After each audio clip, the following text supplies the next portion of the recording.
right. Gotta admit, sometimes I get a craving for something salty. Like really salty. Oh, I hear you. Yeah. But it got me thinking. Like, why do we crave salt? Is it just about taste? Or is there something more going on? Well, that's what we're diving deep into today. The world of salt. And let me tell you, it's way more complex and fascinating than you might think. It really is. I mean, most people just think of salt as like, a seasoning. Right? Just something you sprinkle on your food. Exactly. But it's so much more than that. It's actually like essential for life. No salt, no life. I like that. Literally, our bodies just wouldn't function without it. So we got a mountain of research here, historical insights, all sorts of stuff. And our mission today is to uncover why salt is so vital, how it's shaped human history, and how we can navigate the salty landscape of the modern world. We'll unpack the science, debunk some myths, and hopefully by the end, you'll have a whole new appreciation for this humble mineral. Sounds good to me. Now, I know salt is important for things like hydration, right? But I got to ask, how does it actually work in our bodies?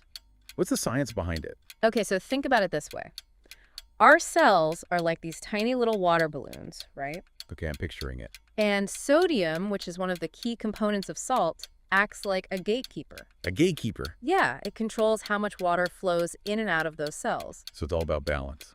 Exactly. And that balance is crucial for like everything, regulating blood pressure, keeping our muscles and nerves firing properly. Oh, so it's not just about, feeling thirsty or dehydrated. It's about maintaining this balance within our cells. Exactly. And that's why both too much and too little salt can really throw things out of whack. Okay, so we've all heard about the risks of high blood pressure from too much salt. Right. Everyone knows that one.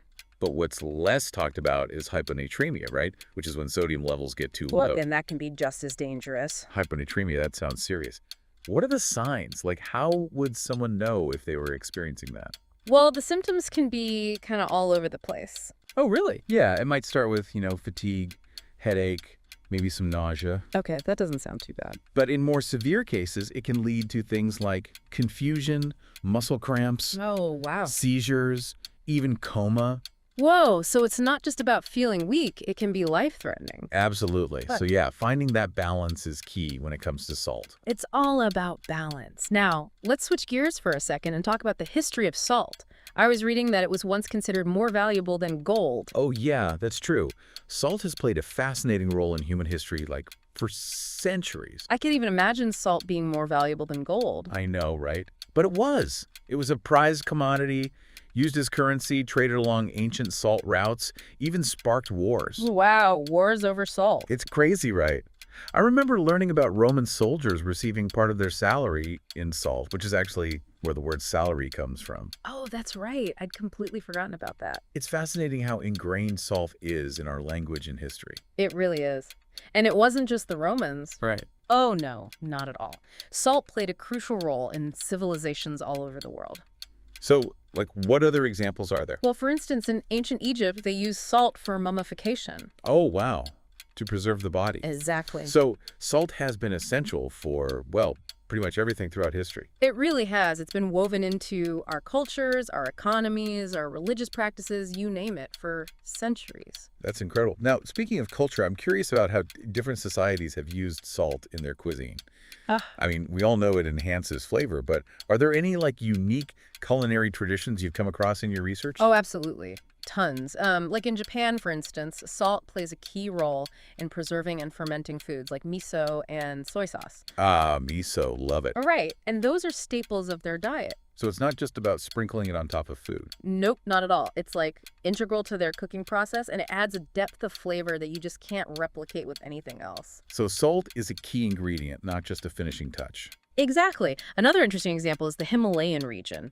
They use these big pink salt slabs. Pink salt slabs. Yeah, they use them to cure meats and even to cook food directly on. Wow, cooking on a salt slab. That's wild. I know, right? It's amazing the culinary possibilities of salt are just endless. It really is incredible to think about how something as simple as salt has played such a huge role in shaping human civilization. It really puts things into perspective, doesn't it? It does. It makes you realize we're not just talking about a seasoning here. We're talking about something that's been essential to human life for, forever. Exactly. And the more we understand about salt, the more we appreciate its complexity and importance. Well, I'm definitely feeling a lot more enlightened already, but I'm also wondering how all of this historical and cultural context applies to us today. We live in a world of processed foods, salt shakers on every table. How do we navigate this modern salt landscape and find that healthy balance? That's a great question, and one we're definitely going to delve into. We'll explore practical tips for managing salt intake, debunk some common myths, and give you the knowledge to make informed choices about salt in your daily life. All right, well, stay tuned because we are just getting started. This deep dive into salt is going to be one salty ride. I can't wait. Welcome back. I gotta say, I'm feeling a lot more knowledgeable about salt already. Yeah, it's pretty amazing stuff, right? And we've really only just scratched the surface. For sure. Yeah. So we talked about how essential salt is for, all those important bodily functions. Right. But I was reading that it also plays a role in digestion. Oh, absolutely. You see, sodium is a key player in the production of hydrochloric acid. Hydrochloric acid, that sounds intense. It is. It's that super powerful acid in our stomachs, the one that helps break down all the food we eat. So, like, if someone's on a very low sodium diet, could they actually have digestive issues because of that? It's definitely possible, yeah. Without enough sodium, the stomach might not produce enough of that hydrochloric acid, and that could lead to problems with digestion and nutrient absorption. Wow, so salt is even involved in that. It's everywhere. It's like this unsung hero working behind the scenes, I love that, the unsung hero of our bodies.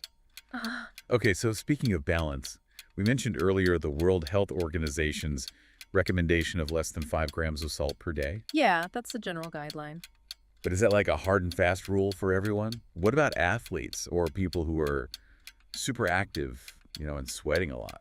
That's where individual needs come into play, for sure. Like athletes, especially endurance athletes, they lose way more sodium through sweat. So their needs might be a bit higher. Makes sense. But it's always best to work with a doctor or a dietitian, to figure out what's best for you personally. So no one-size-fits-all approach when it comes to salt. Exactly. And even for, most people, that 5-gram recommendation, it's a good starting point, but it's not like set in stone. Right. Other factors to consider. Yeah, tons of things can influence how your body responds to salt, like your age, existing health conditions. And genetics. We talked a bit about that earlier, but I'd love to hear more. Like, how do genes actually affect our salt intake? Oh, it's fascinating. So some people are just naturally more sensitive to the effects of salt than others. Interesting. And this sensitivity, it's often influenced by genes that regulate how our bodies handle sodium. So it's like, even if 2 people eat the same amount of salt, one person might experience a bigger blood pressure spike because of their genes. Exactly. Which is why it's so important to understand those individual responses to salt and consider, a personalized approach. So it's not just about how much salt we eat, but also about how our bodies are wired to handle it. Exactly. And this is where things get really interesting because it highlights how much we're still learning about the complex relationship between salt and our bodies. Okay, so another thing I wanted to circle back to is the connection between salt and mental well-being. Wow. We touched on it briefly, but I found some of the research on this pretty intriguing. Yeah, it's a relatively new area of research, but it's definitely gaining traction. There's growing evidence that suggests high salt diets can impact cognitive function and mood. Really? So too much salt might not only be bad for our hearts, but for our brains too. That's what the research is pointing to, yeah. Could you break down how that works? Like, how does salt actually affect the brain? Well, one theory is that excessive salt intake can lead to inflammation in the brain. Inflammation in the brain. That doesn't sound good. It's not. Yeah. And this inflammation can disrupt the balance of neurotransmitters, which are those chemical messengers in the brain. Right, the ones that control everything. And that can affect our mood, cognitive performance, all sorts of things. It's like a domino effect. Exactly. And there's also some research suggesting that high salt intake might influence the gut microbiome. Gut microbiome, what's that? It's the community of bacteria living in our intestines. And we're learning more and more about how important the gut microbiome is for brain health. Wow, it's amazing how interconnected everything is in our bodies. It really is. But it's also important to remember that people have been consuming salt for, centuries. That's true. We didn't always have the scientific understanding of it. Right. And yet somehow people manage to survive and thrive. So, did our ancestors figure out how to manage their salt intake without modern science? Well, in a way, yes. The sources actually highlight some fascinating examples of how different cultures traditionally manage their salt intake. Oh, like what? Well, take Japan, for example. Their traditional diet is relatively high in salt because of those fermented foods like miso and soy sauce. Right, right. But they also consume plenty of potassium-rich foods like Yeah. seaweed and vegetables, which helps balance things out. So it's not about avoiding salt completely. No, It's about that balance, right? exactly. Another great example is the Mediterranean diet. Ah, yes. Yes. Mediterranean diet, always so healthy. It's high in fruits, vegetables, olive oil, fish, all those good things. Yeah. And all those foods provide a nice balance of minerals, which can help to mitigate the negative effects of sodium. It's like they intuitively knew what their bodies needed. In a way, yeah. I love that. So it seems like we can learn a lot from these traditional dietary patterns. Absolutely. They've stood the test of time for a reason, right? They show us that salt can be a part of a healthy diet without causing harm, as long as we're mindful. That's a great point. This is also fascinating, but I'm wondering how we apply this knowledge to our modern lives. Like, how do we navigate this world of processed foods and all the salt that's everywhere and still make healthy choices? That's the million-dollar question.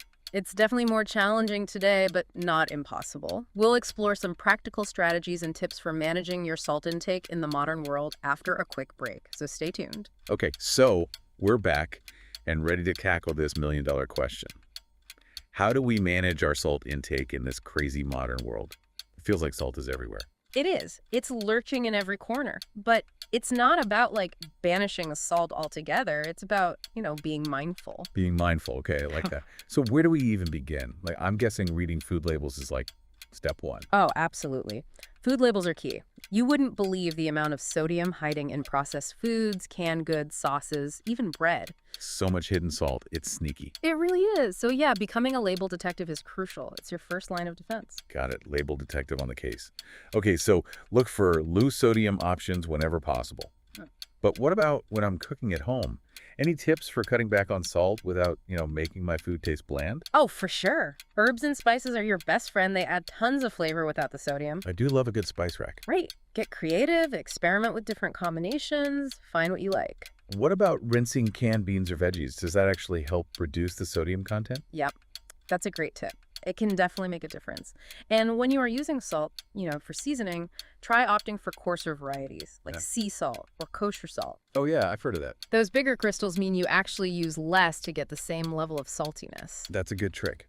So it's all about being mindful, making those smart swaps, and finding those ways to boost flavor without relying on salt alone. Exactly. And remember, it doesn't have to happen overnight.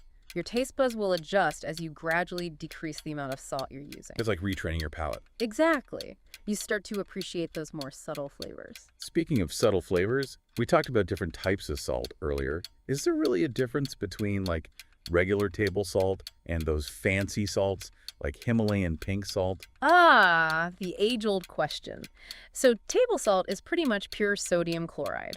But those other salts, like Himalayan pink salt or sea salt, they contain those extra trace minerals. So those fancy salts really do live up to the hype. In a way, yeah. But those trace minerals are often in such tiny amounts that their impact on your health is probably pretty small. It's about more about taste and texture then. Yeah, pretty much. It's about personal preference, finding what you enjoy, and, using salt in a way that enhances your food and supports your overall well-being. Well, it sounds like we've come full circle back to that idea of balance. We need salt, it's essential, Right. but it's all about finding that sweet spot, where it enhances our lives without harming our health. Well said.